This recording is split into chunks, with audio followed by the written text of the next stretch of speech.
acca embrayage à fond ñu dugal deuxième embrayage à fond deuxième voilà bàyyil accélère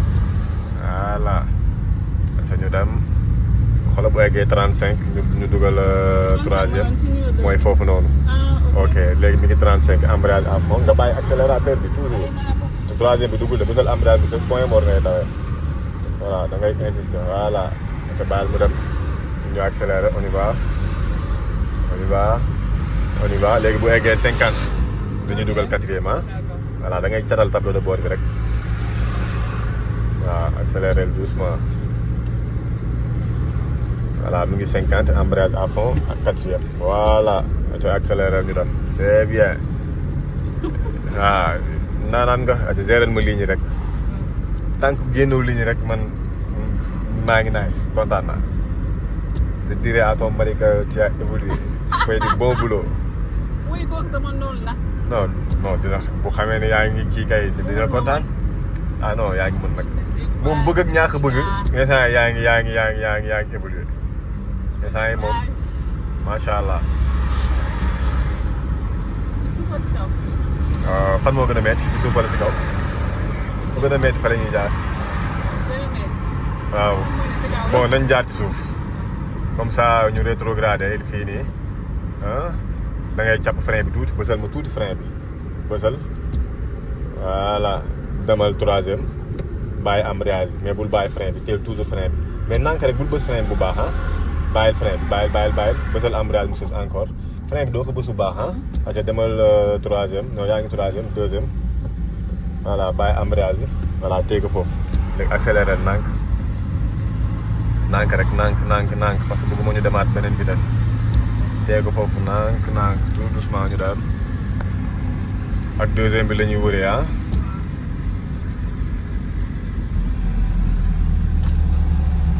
aca fii ñii ñëw ñoo am priorité yow amoo priorité actuellement donc da ngay xool bu oto amee da ngay xaar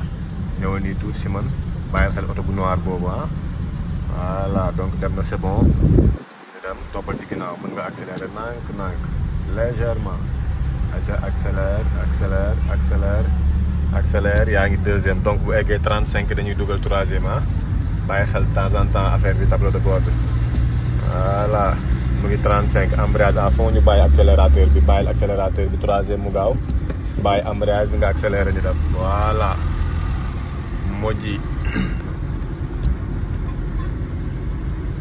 ñu dem fii nag da ngay xool angle mort bi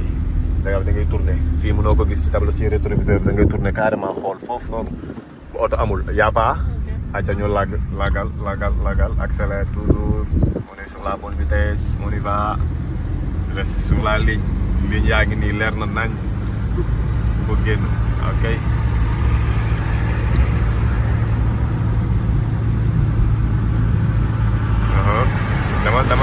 demal progressivement il faut la progression pour qu'on puisse mettre d'autres vitesse supérieure on y va ok bu eggee 50 embrayage à fond nga bàyyi sa accélérateur door quatrième bi très bien bàyyi embrayage nga accéléré voilà let's go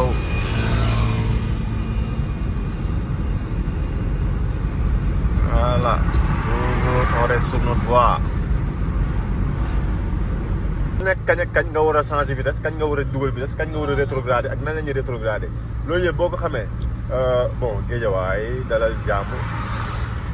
jàmm yow ñun fu ñu waaw non nañ jaar suuf léegi commencer rétrograder bàyyil ba sa frein bi nànk rek acca demal troisième bàyyil frein bi bàyyil li nga bës daa bëri bàyyil embrayage mu jóg acca ñu dem accélérer nànk nañ ko bàyyi troisième bi ba si kanam ba fële ñëwoon nii tuuti si man bàyyi accélérateur bi embrayage bi na sës ñu dugal deuxième taj acca bàyyil embrayage mu jóg voilà ñu accéléré nànk rek doucement toujours rond-point mën nañ ko jël ak deuxième rek mais ça dépendra bu ñu demee ci waaw non ça dépend ci boobu oto bi ngay dafa xam na ngay fekk foofu oto wala comme bu fekkee dañ fa fekk oto ba ralentir trop dañuy dem delloo première voilà là c'est bon mën nañ bàyyi deuxième léegi toppa ci ginnaawam nànk delloo sa loxo na dem waaw